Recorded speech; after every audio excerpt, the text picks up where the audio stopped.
All right, guys, well, let's start right here. Steve Fredlund here, Facebook Live, week number 2. Giving this a shot. I really do want to open up conversations. I know I do a fair amount of things where it's me talking and other people listening. And last week I talked a bit about needing a platform. Hey, what's up, Master? Needing a platform to actually talk. And I do like that. I like the idea of having a platform, whether it's a podcast or speaking, and being able to share my insights and things that I've wrestled with. But man, I really do love the engaging conversation. So hopefully this will become a conversation or kickstart, ignite a conversation more than just a talking head. But what I wanted to do this week is talk a little bit about this idea of living a vibrant life. It's something I really want to do, and I've had periods in my life where I felt really, really alive, really energetic, really full of life. What I would call vibrant, really vital, just really full of life. And then I've had periods in my life where, boy, not so much, where it's been really rough. And then I've had times, probably like I've been in the last 5-6 years, where it's, it sort of goes back and forth. It's really situational. Like most of my life is just kind of busy and crammed, and I'm not really enjoying it. I'm just sort of living it. But then I have these periods of time where I just come fully alive, where I'm just like, man, this is it. And at the end of the day, I think, man, that was a great day. I want to do more and more of that. And so what I'm trying to figure out is, why is that? Why was some of my life fully vibrant? Why was some of my life not so much? Some of my life where it was sort of off and on like that. And it's interesting. We've been studying a personality type of thing called the Enneagram. I don't know if some of you have heard of that. If you've heard of it, let me know what your number is. But one of the types on the Enneagram is really kind of the fun, energetic, life of the party kind of person. And as we were talking about that, my wife said, who I've been married to almost 30 years, she said, boy, I thought you were a 7. For many, many years, from when I first knew you back when you were 18 up until maybe, you were 30 years old, just seemed like you were a 7. You were just full of life. You're energetic, kind of the life of the party, really super fun, all that kind of stuff. And then something kind of transitioned. And not that you didn't like me, but I really wasn't life of the party. I was just sort of like really withdrawn. And I am an introvert, but she said I wasn't always like an introvert. And I've always been sort of withdrawn. I've always been like that. She said, you weren't always that way. And so we were trying to figure out, like, what drove that. And so one of the things that I've done is because I'm a nerd, I'm an analytic, right? I've actually kind of looked back at my past and kind of graphed the different jobs that I've had, the different people that I've been around, the different things going on in my life, and kind of correlated that with the level of vibrancy in my life, and see if I could figure out some sort of connection. And what it comes down to for me, I really believe, is the people that I'm around. And I did a TED talk on this, surrounding yourself with the right people, getting the right peeps in your Jeep, the power of shared passion. And I really believe this more and more today. And I wish I could go back and relive my life knowing then what I know now, this idea of really surrounding yourself with the right people. And I think a lot of people just say that, like, I want to surround myself with the right people, but I'm talking about real deep intentionality around that. When I look at the first maybe 15 years of my work life, man, I just loved it. I was working for a company that I really loved. They were giving me opportunities that I really loved. My bosses, primarily one boss who I had most of the time, I just loved working for him. The coworkers, we were all kind of in the same stage of life, and we were doing fantasy football and watching March Madness and playing basketball and doing all kinds of great things together. And so work was work, and it was hard, and I was taking actuarial exams. But at the end of the day, the people that I was with were really people that I really resonated with. And at the same time, I was married, just had started having kids, and it was stressful and it was hard, but man, I loved that period of life. And so I was surrounded with the right people. And also during that time, I was heavily involved in a faith community. I had kind of had my faith set, and everybody that I knew was of the same mindset. And it was great because I was surrounded by people that were very similar, and our conversations all made sense, and just fully surrounded by people who were like me, thought the same way, and all of that stuff. And then as I moved into my 30s, and I started having what I would say is thoughts of my own, but also, things started transitioning. Around 35 years old, I left the corporate world, went to work for a nonprofit, started another nonprofit, started doing work in Rwanda. All that stuff gave me so much life, but I started having questions about my faith. I started really deconstructing my faith. What do I really believe? That ended up having me go down a road where I lost my community of faith. I didn't have the same thing in common with other people, even though it was beautiful because I was learning from people that were different from me. But I sort of struggled having those friendships, those kinships, those relationships where these are my people. And I think because of that, and because of some tough experiences at work, and I went back to the corporate world, and I ran into a series of bosses that I really struggled with, that just really weren't my people. And the people that I was working with were mostly younger people that didn't have kids, and I didn't really, we couldn't really resonate there. And I lived an hour away, and it just this idea of not really surrounding myself with the people that were the people that I needed in my life at that point. And so as I've looked over the last 5 years or so, there are times when I come fully alive, where I'm just full of vibrancy, full of vitality. And those are when I'm doing something I love with people that I really love doing them with. And I know Alberto's on here. One of those things is playing Texas No Limit Hold'em, playing poker, going to the casino, and hanging out with people like Alberto and other people that are just really fun, full of life. And we get to challenge each other and try to take each other's chips and all those things. But they're people I really enjoy, and I'm doing something I really enjoy. Now, over the last year, of course, with COVID, that's gone away, and that's been difficult. There are times where I give talks where I just come fully alive because I just am so passionate about what we're doing. Or if I'm working with a community or a small business, I come fully alive. But those are periods where they just kind of pop up. I would say my level from day to day is not there. And so what I want to do is keep moving toward intentionality, surrounding myself with the right people. And that really is my encouragement for you guys today, is to really think about who are the peeps in your Jeep? Who are those people that are with you along life's journey? And the thing that I've realized now at age 50, almost 51, is that we have more choice than we could ever imagine in terms of who we surround ourselves with. It is way too common for us to accept the default in many areas of life, but especially with the people in our Jeep, right? We are born into a family. We didn't get to choose them. We go to high school or to college or to middle school, or we go into the workforce, and largely we don't choose who those people are. They're just kind of in our lap, and we just kind of accept them because it is what it is. Extended family, we marry into that, or who are our neighbors. These are all things that we don't really get to choose, right? They just kind of happen to us. And so we just sort of accept it, and we're not intentional about changing it up. And what I want to tell you is, you can be way more intentional than you realize as far as who you want to surround yourself with, who you want your friends to be, who you want those people sitting next to you to be. And I know sometimes that causes tough conversations, but over the last 3, 4, 5 years, I've had a number of those. I try to do it with respect. It's usually well received, but it's tough. At the end of the day, it's tough, but I'm way better for that. So for example, and hopefully I'm not calling anybody out that's watching this, but at the end of the day, it doesn't mean they're a bad person. It just means we didn't really sync up. But what I talked about last week was I need permission to speak. Okay, so I'm not just going to jump in. So I need to have friends who are sort of mutually beneficial friends. And what I mean by that is where I'm not just the one listening for hours upon hours, where it's mutual. I ask them questions, I listen, I try to give them insights. They ask me questions, they listen, they try to give me insights. We share, we laugh, we have fun together. It's not one-sided, because I'm hypersensitive to that. And so I need to be around people that understand that, or respect that, or at least give me permission to speak, in a sense. And so I've had a few conversations, a few people that I consider friends, who I've done things with, and it just is very, very one-sided. In terms of speaking. So for example, they might talk for 2 hours while I talk for 2 minutes, and I'm not even exaggerating. I've actually timed people how long they'll talk without asking me a question, without listening to me.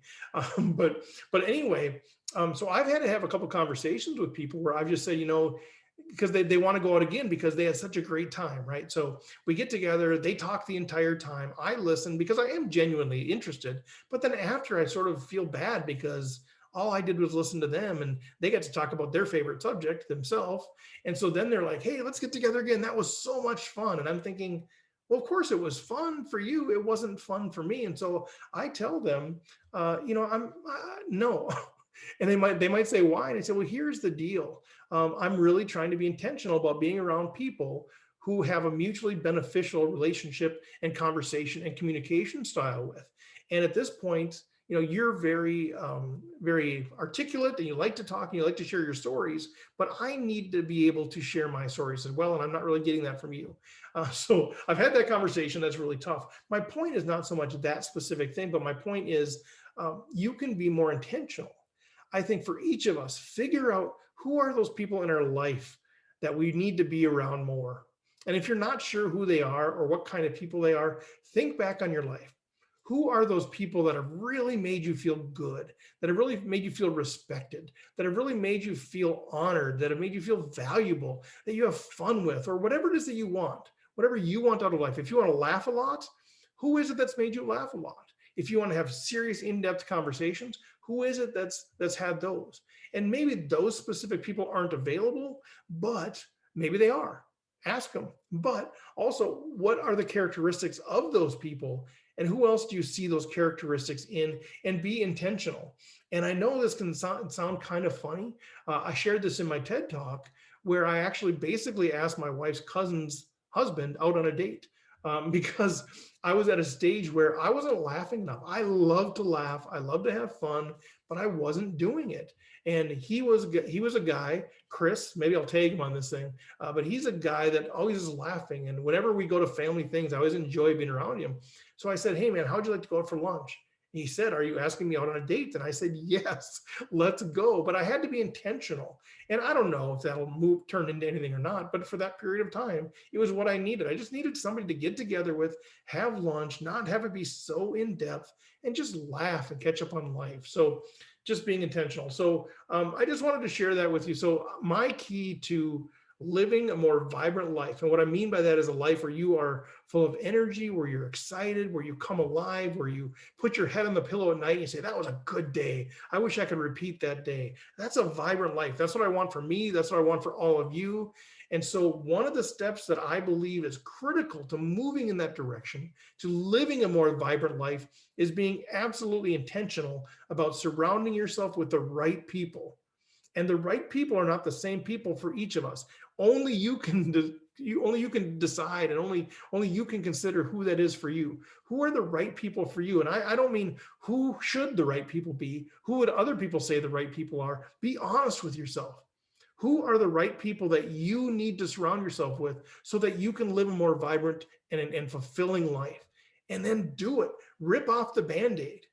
All right. You're not doing anybody a favor by keeping them in a relationship or keeping them close to you if it's just not a good relationship.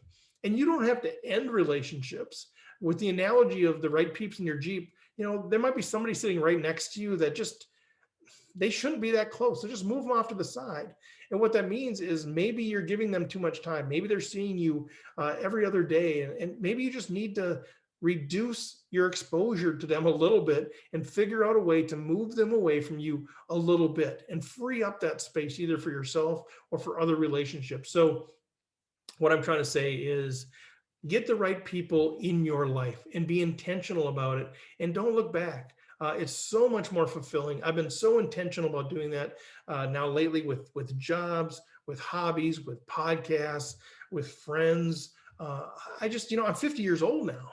And I don't want to be living my life surrounded by people that I don't really enjoy. It's life's too short. Using the analogy, yeah, Amor, it is this TED Talk. You're right on. You nailed it. You probably saw that before I got there. This is the TED Talk. And one of the key points of this whole idea of living life like a safari, which is sort of a mindset that I have, is that at the end of the day, the park is going to close, right? The park closes. Our time is up. I don't want to spend the rest of my time in the park hanging out with people in my Jeep that I don't enjoy being in the Jeep, who are maybe driving the Jeep to places at the park that I don't even want to visit. So I just want to encourage you, Get yourself surrounded by the right people, live life to the full, become more fully alive. I forget what the quote is or who even said it, but there's a quote that says, don't ask yourself what the world needs and go try to do that. Figure out what makes you come fully alive and go do that, because what the world needs is you fully alive. And I believe that. Like, I want to be fully alive. And I think the best gift I can give to the world is doing the things and surrounding myself with the people that make me more fully alive. So that is my challenge to you, is to think about that. So I'm going to just pause a little bit. I know there's only a few people on here, but if you have any questions, if you have any comments, I will definitely respond to those things. I'm hoping it's a conversation. I'm hoping if we do these week after week, more people will jump in. So if you have any comments or questions, leave those here. If you're watching this later, please leave a comment and let me know what you thought, but also let me know what else you'd like me to talk about. What is that you would engage with? What kind of conversation do you want to have around living a more vibrant life, or anything around that kind of stuff? So I'll just give this a second. And then we'll call it quits right there. I'm not sure how long of a delay this is of when people write their comments and when I actually see them. So I'll just give this a little bit here, and then we'll sign off, which is perfectly fine. But I appreciate you guys signing in here. Amor, Alberto, you guys are awesome. Two of my peeps in my Jeep from very different worlds. You guys are awesome. So Alberto, fantastic dude. He is this guy that plays poker with, he's tough. He's a competitor, but he's just a super fun, nice guy. Amor, cancer survivor, speaker, so inspiring, lives in California. And if you need somebody to connect with about cancer survivorship, or for you or your family friend, Amor is in the chat here, and you should connect with her for sure. She's fantastic. She says, what do you think about learning from those who differ from you the most? Flesh that out a little bit more from me. What do I think about learning from those who differ from me the most? Those are the people that I've learned the most from. I think, I don't know if you saw the whole thing, but early on, I was talking about the people that were in my life, and largely they were people that were very similar to me. And I think that's part of my vibrancy came from being insulated in a certain way. So, whether that was a church or a friend group or a family group, we all thought the same way, right? We all believed the same things. We all thought the same things. We all carried out our life in the same way. And that was safe, and that was exciting, and that was causing a vibrant life. But as I got exposed to more people, I found people very, very different from me. And at first it was a little uncomfortable, but then I learned so much, and it literally changed my perspective on the world. It happened before I started going to Rwanda, but going to Rwanda for sure was a big eye-opening thing. For many different reasons, which I could talk for hours about, but I learned so much. And I think being curious, being inquisitive, being the kind of person that wants to understand more things, I just asked a million questions, and it really was difficult to reconcile some of those things. And I'm not somebody who likes to live with reconciling. I like to have my hooks that I can hang stuff on and say, where does this go? And so as I meet people that are different from me, I'm kind of always probing and trying to figure things out. How do they think? And then how does that fit up to the overall, my overall perspective of life? And I know one example, which is maybe not the best example for this, but the first time I went to Rwanda was right before Thanksgiving in 2009. And I think I got back a day or two before Thanksgiving, exhausted and emotional. My first time ever outside of the US. And I went to sub-Saharan Africa. And I remember coming back, and my wife was preparing some Thanksgiving stuff, and she sent me to the store to go get chocolate chips, among some other things. And I'm the worst guy ever to go to the store. Like, I hate shopping. But I went to the store to find chocolate chips. And here I was, and this is in Cambridge, right? It's not a big town. It's not a huge store. But I'm looking at chocolate chips, and there's like a chocolate chip huge section, right? All kinds of different things, white chocolate, dark chocolate, milk chocolate, semi-sweet, all kinds of different things, different brands. And I'm staring at it just going, I don't know. And first of all, I was so frustrated. Why can't there just be chocolate chips? And I ended up actually asking a lady down the aisle. I said, hey, my wife's making chocolate chip cookies. What should I buy? And she helped me out. But I remember that just sort of that moment of going, how are we on the same planet? 2 days ago, I was in Rwanda, where people are eating once a week, we're helping people figure out how to grow mushrooms so that they can help with their AIDS and to make some money, and hopefully bring some nutrition. And we're at the market where somebody's bringing a chicken to trade for potatoes, and all kinds of just interesting things. And that's just, it's sort of a type and shadow, sort of a picture of this idea of holding these two things that are so incongruent. And I can't live like that. I need to figure out, where is the commonplace? What are the common threads? Why are they so different? And so that's the same thing. Very long answer to your question, more about, what do you think about learning from those who differ from you the most? I think it's valuable. And I think it is hard. I think it's very easy to not surround yourself, not bring people in that are different from you, but that's who you learn from. And when you challenge yourself to not assume that you're always right, and you take a posture of learning, boy, you can really learn a lot of things. And then you can bring back to the world, because I think so much of the world struggles with, how do we reconcile that?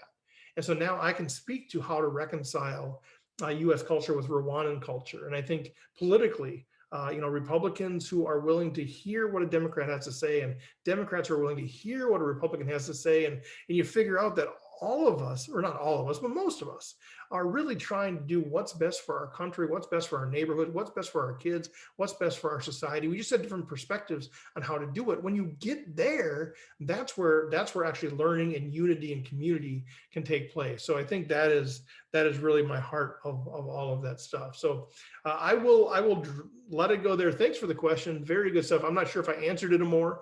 When I see you next week, you can tell me if I answered it or not. But thanks for listening into this, guys. Again, if you have any comments, feel free to put them out there. If you have any specific things you want to chat about, let's make this a conversation in the weeks ahead. You can put it out there, or you can DM me. Obviously, we're both on Facebook, so you can do that. Otherwise, we'll chat with you guys next time. This is going to be really clumsy now, because I'm going to figure out how to end this. I haven't done it through Zoom before, so this will be a little clunky. You might get to see me wander around a bit, but either way, take care, you guys. I'll chat with you next week.